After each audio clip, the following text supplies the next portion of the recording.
나는 밀리터리 덕후다. 본격 밀리터리 팟캐스트 밀떡을 시작합니다. 정치와 함께 경례 밀떡. 바로 안녕하세요, 박찬준입니다. 안녕하세요, 놀러온 남자 정명섭 정작입니다. 예, 월간 플래툰 홍편 인사드립니다. 이렇게 밀떡이 시작됐습니다. 밀떡 이번 시간은 무기 시리즈 시간인데요. 벌써 15회를 했고 오늘로 16회째 소개를 해드리는 시간입니다. 이 무기 시리즈 시간은 그냥 무기체계의 전반적인 것들을 소개해드리고 가볍게 이야기 나누는 그런 시간입니다. 그래서 이번 시간은 해상무기체계 쪽으로 좀 가봤어요. 우리가 이제 흔히 뭐 구축함이네, 호위함, 뭐 순양함 이렇게 나누잖아요. 원래 이제 태동은 그 목적이 있었기 때문에 그렇죠. 그렇게 불렸습니다만은 현대전에서 또 현대의 수상함을 꼭 굳이 뭐 호위함이네, 구축함이네 이렇게 부르는 경우가 거의 없죠. 사실 그렇죠. 지금 따지고 보면은 우리 해군에서 구축함으로 분류되는 이순신급이라든가 이순신급은 둘째치고 세종대왕급 정도는 2차 대전 때 중순양함이고 이순신급만 해도 경순양함이에요. 그렇죠. 그리고 그게 이제 뭐 2차 세계대전까지만 해도 어떤 목적에 의해서 프리기시냐 뭐 구축함, 디스트로이어냐 이렇게 불렸지만은 지금은 그런 거는 좀 개념이 좀 모호해지고 그 일반인으로 봤을 때 구축함과 순양함의 그 개념을 좀 잘 이해 못하시는 분들도 있더라고요. 헷갈려하시거나 이것에 대해서 간단하게 얘기를 한번 좀 해주세요. 그렇죠. 태동은 뭐 순양함 같은 경우는 중순양함이라고도 불리는 그 급이 있고요. 그냥 순양함이라고도 불리는데 전함 아시죠? 배틀쉽 정말 한때 풍미를 했던 바다를 풍미했다. 바다의 주인이었죠. 그렇죠. 바다를 누볐던 그 전함 거함 거포 시대에 그걸 이제 뒷받침해주는 그 바로 다음 단계의 함정을 이야기하고 순양함 말 그대로 대양을 누비면서 작전을 펼치는. 그러니까 사실 해군에서 주력함은 순양함이었어요. 등뼈라고 할 수 있는 건 순양함이었고 전함이 제일 상징적이고 제일 주력함이긴 했지만 제일 굳은 일 많이 하는 거는 순양함이었고 그 다음에 그 순양함과 전함을 같이 보조하면서 잠수함도 잡고 어뢰정도 잡고 어떻게 보면 제일 잡일을 많이 하는 건 구축함이었고 그러니까 구축함하고 순양함이 실질적으로는 원래 주요국 해군들의 가장 일꾼들이었어요. 원래는. 뭔가 그레이하운드가 생각나는. 딱 그레이하운드 보신 그 개념 비슷하죠, 진짜. 그레이하운드죠. 근데 그레이하운드를 떠올리시면 이제 구축함은 설명이 다 되는 거고요. 그렇죠. 그다음에 호위함도 이제 그 바로 다음 단계 전투함이라고 보시면 돼요. 구축함보다 더 작았던 원래는. 그렇습니다. 그런데 이제는 좀 그런 개념이 모호해진 게 많이 모호해졌죠. 사실 호위함이라도 각국에서 호위함으로 부르는 기준이 다 다르고 그렇기 때문에 모호해졌고 그래서 이제 이번 시간은 지난 시간에 수상 전투함에서 이지스 시스템에 대해서 말씀드리면서 이지스함을 얘기를 드렸어요. 그래서 이번 시간에는 이지스함 또는 준 이지스함이라고 불리는 전투함을 제외한 일반적인 전투함을 다 아울러서 이야기해 드리는 시간을 갖도록 하고요. 그걸 뭐 여러 가지로 불릴 수 있겠지만 그냥 호위함을 생각하시고 각국의 호위함은 어떤가 이렇게 보시면 되는데 각국의 소개를 할 것도 없이 현 추세가 어떤가 이런 거부터 좀 말씀을 좀 드리면 현 추세는 호위함이라 하더라도 그보다 더 대형의 전투함과 마찬가지로 사실상 구축함이라고 불리던 함급이 호위함이 돼버렸다고 봐야죠 거의. 그렇죠. 참고로 일본 같은 경우는 사실상 모든 주요 전투함정, 수상 전투함정이 다 호위함이 돼버렸어요. 심지어 항공모함까지 항공기 운용 호위함이 돼버렸어요 지금. 그러니까 홈페이지에 말씀대로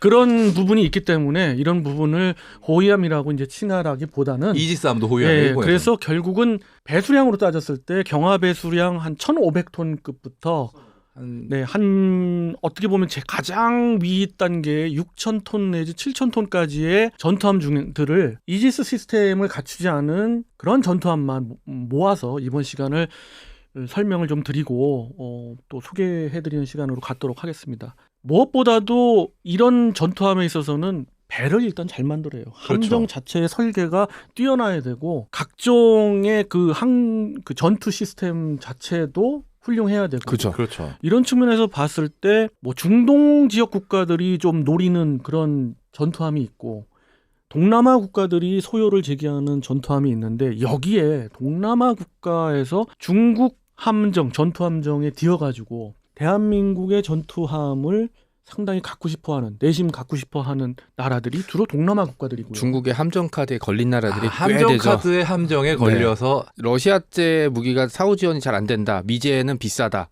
근데 이제 두 개가 어떻게 보면 섞인 게 이제 중국제 무기의 지금 이제 특징이라고 할 수 대표적인 있죠. 경우가 태국인데 태국이 싼 맛에 중국제 함정을 몇 척을 샀었거든요. 그러다가 뒤어서 결국은 국산 함정을 2척인가요? 수입을 했습니다. 결국. 이제 앞으로도 계속 늘어날 것 같고요. 그렇죠. 또 하나의 국가를 따지자면은 필리핀입니다. 필리핀이죠. 필리핀이 크도록 원하고 필리핀이 중국의 위협에 대응하기 위해서 꼭 필요로 했지만 예산상 어려움이 있고 그렇죠.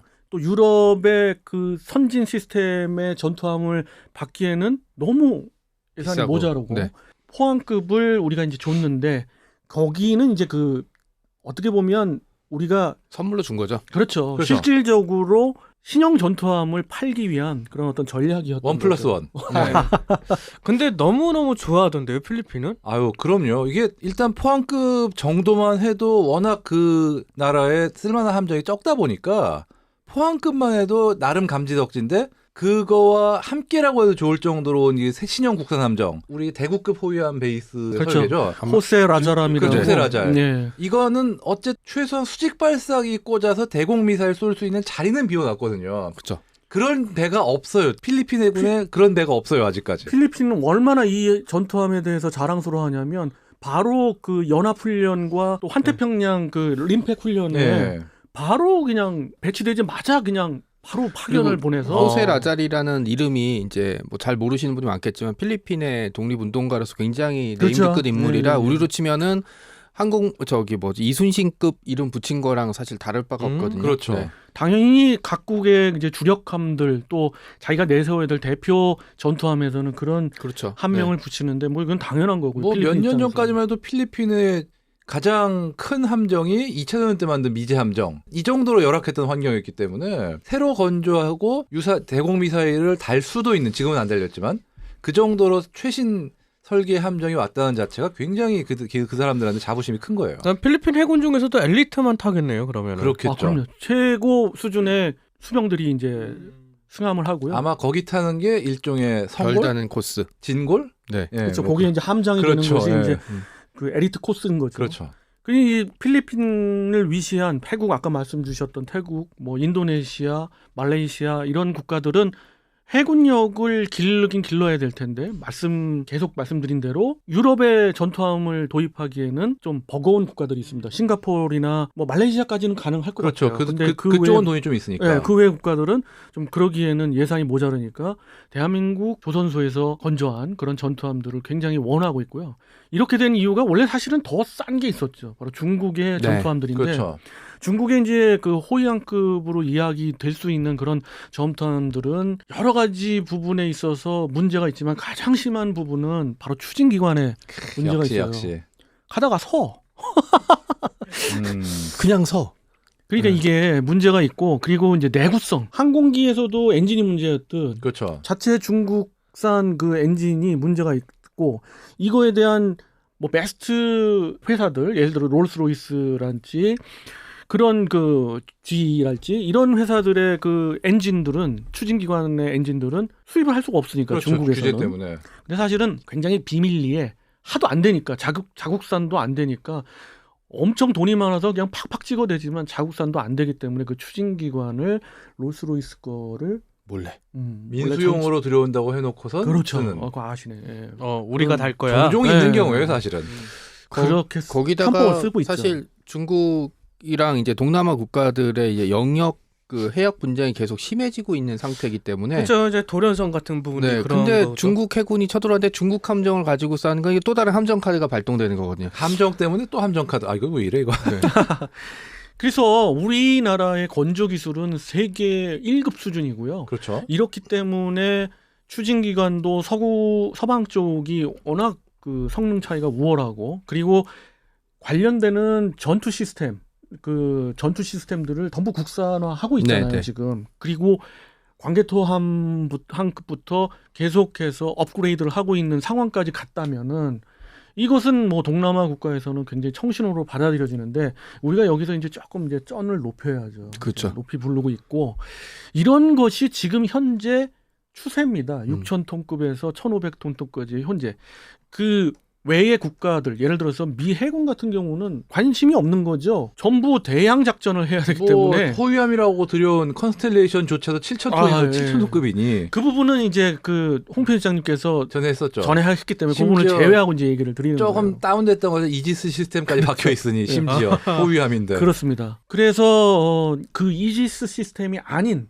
그런 전투함 중에서는 세계 시장에서 우리나라가 상당히 부상하고 있고 관심을 많은 갖고 있는 국가들이 많다는 거 일단 우선 첫 번째로 말씀드리고요. 가성비가 좋죠. 네. 네. 그리고 동남아 국가 입장에서는 사실 문제가 생겼을 때 부품 수급이라든지 정 안 되면 배를 가지고 가서 수리하고 가져와야 되는데 유럽은 너무 멀고, 그렇죠. 미국도 멀고, 중국은 아예 대상이 아니고, 그럼 이제 남은 건 이제 우리나라죠. 지금 생각해 보면 이 CIWS2 이거 사업도 그런 식으로 어떤 대외 수출의 가능성이 있기 때문에도 아마 좀 자신감을 가지고 개발하는 거 아닌가 싶기도 맞습니다. 해요. 우리나라는 빨리빨리 해주잖아요. AS는. 뭐 그건 확실하죠. 네. 사람을 갈아넣는 면은 그렇죠. 있지만 하여간에. 납기에 있어서는 한 번도 어긋남이 없이 돈만 준다면 바로 납기 마왕. 예, 납기를 지켰고요. 아, 우리 마감의 재앙들이 있었기 때문에. 아우 힘들어. 네. 프랑스 같은 국가 같지 않게. 아 그래도 인도는 프랑스조차도 야 저 정도면 납기 잘 지킨다고 하거든요. 왜 러시아한테하고 뛰어가지고. 자, 뭐 이런 좀 말도 안 되는 국가들도 있지만은 그 국가들의 기술력은 또 뛰어난 점은 우리가 인정하지만 거기에 더해서 여러 가지 종합적으로 볼 때 대한민국 전투함이 계속 세계 시장에서 조금 굉장히 주목을 받고 있다. 네. 그거는 사실이다라는 거 말씀드리면서 또 하나 특이한 점 말씀드리면은 이 호위함은 각국마다 여러 개를 소개시켜 드려야 되기 때문에 여기서 복잡하게 뭐 이렇게 소개드리는 것보다 그냥 그 요소만 말씀을 드려본다면 일단 호위함급의 전투함들을 구성할 때 어떻게 전략을 짜는 국가들이 있냐면 우선 하이로우급으로 그렇죠.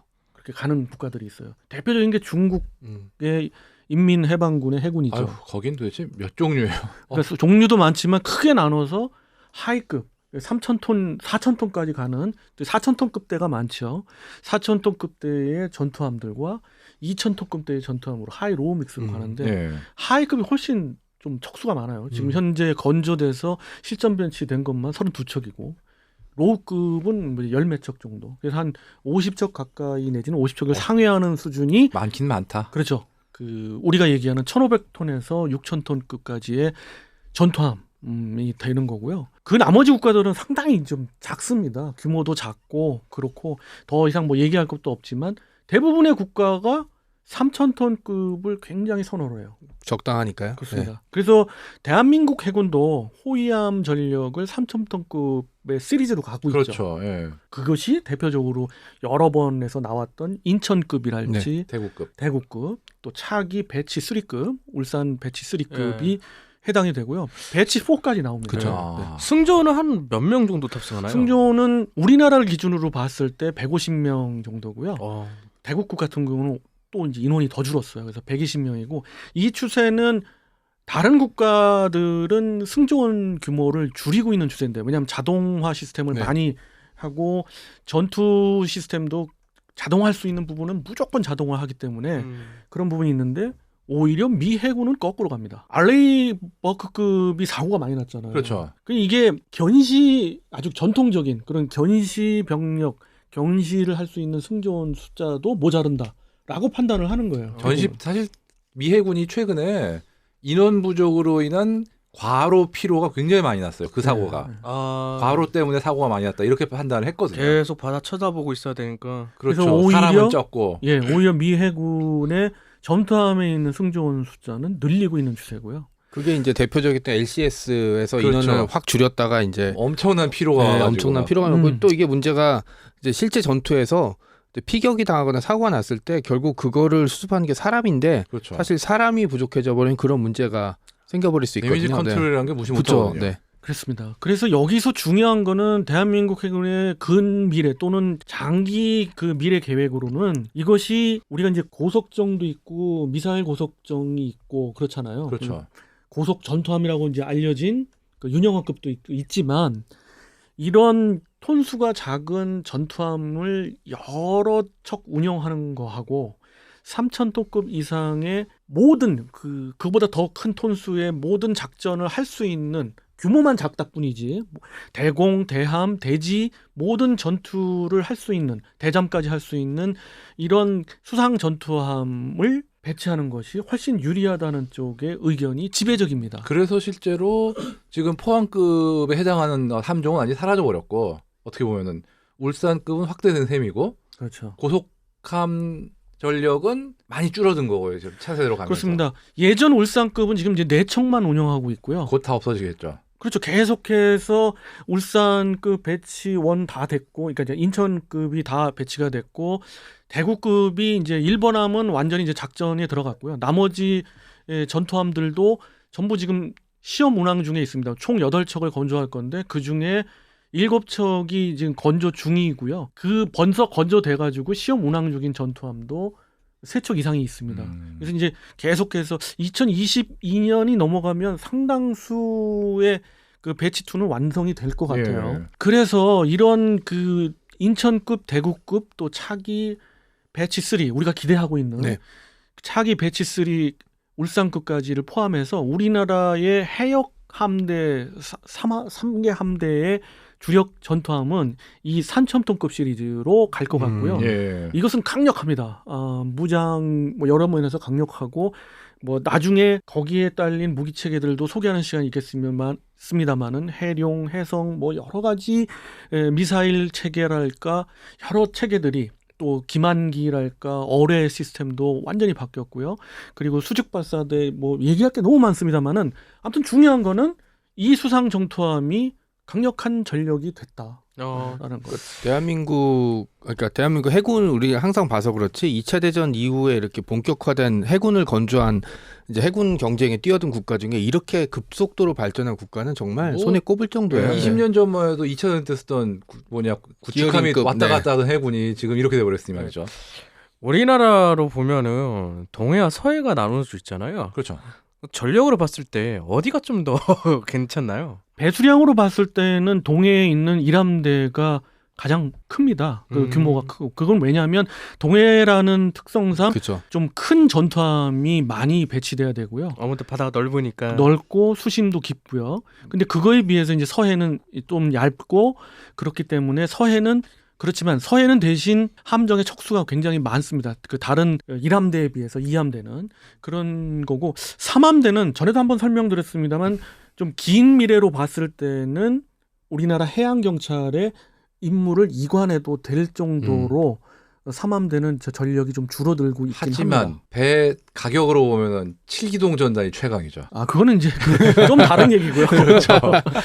자, 이렇게 해서 이번 시간 이지스 시스템을 장착한 전투함을 제외한 나머지 수상 전투함을 소개시켜드렸는데 추세가 대한민국 그 해군이 가지고 있는 전투함이 좀 추세가 올라오고 있다. 이런 고급화되고 말씀 있다. 네. 드리고 있고요. 또 향후에 이러한 또 유사한 그 무기 시스템이 있을 때 소규모로 또는 또 깊게 그렇게 소개시켜드리는 시간 갖도록 하겠습니다.